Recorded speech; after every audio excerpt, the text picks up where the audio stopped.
We got some new updates to the S&box website, as people have been informing me about that. So thank you once more again for some of the people in the community. First off, we're going to start off with the play section. Now, this isn't really wild, but it does provide us some more information about the game, including that you're able to play hundreds of community-made games from shooters, platformers, puzzlers, with no need to install anything, no subscriptions, no add-ons. All you have to do is just click and play, which is really cool. Plus, it also shows us a game called Sprain, which is really cool. I definitely recommend it because it's a very fun game. It kind of reminds me of, I think it was a PS3 game called Pain, and then also Hall of Meat from Skate, which is really fun to play. So if you want to torture Terry or the Citizen and do all that cool stuff and get combos, definitely play the game. I think it's really cool. The next thing is the play fund section. Now, this is very important because, of course, many people want to know how are you going to be able to make or earn money making games and content on S&box, and this is the way to do that. So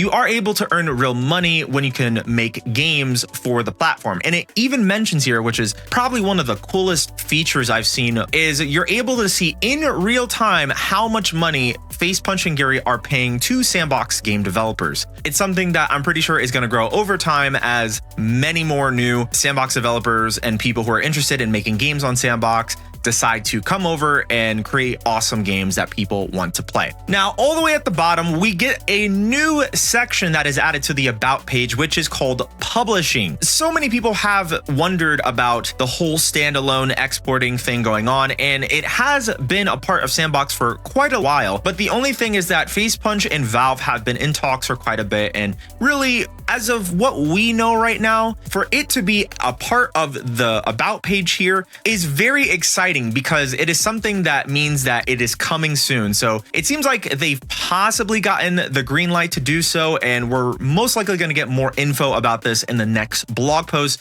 which I'm very excited about because this is one of S&box's probably biggest selling features, is that you are able to not only create a game that you want on a platform, but not be locked to it per se in terms of S&box, and take it and release it right back onto Steam, which is really cool. And it, as it mentions here, completely free, no royalties, no strings. It's your game, your name, your revenue. So in terms of other different visual changes that we get here, we also have the blogs page, which this has gotten another visual sort of update, including when you click on a blog post. This is really awesome because I know so many people like to read this, and also I like to go through and read this myself when I make these videos. And by far the biggest change I've seen so far, which is really interesting and also exciting, is now we have the workshop. It is no longer called asset.party or just the assets page.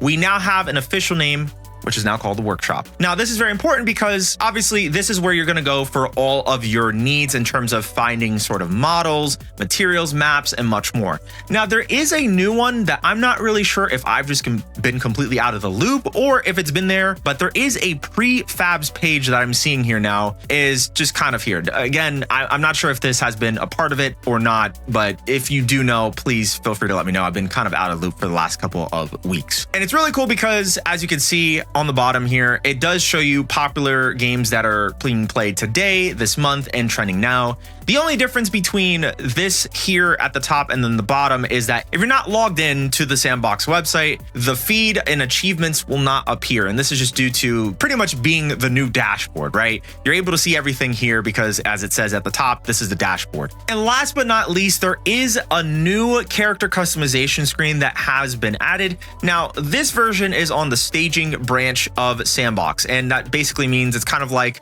their beta testing or bleeding edge sort of updates for the game that have not been shipped to the stable version of the game yet. And it's really cool because, well, it is a work in progress. They're trying to go for a more unified look with the UI, and at the same time, you are able to see the types of clothing or pieces of clothing that you own and ones that you don't own, which is really nice because you can preview them and see, do I want to buy them or not, or anything like that.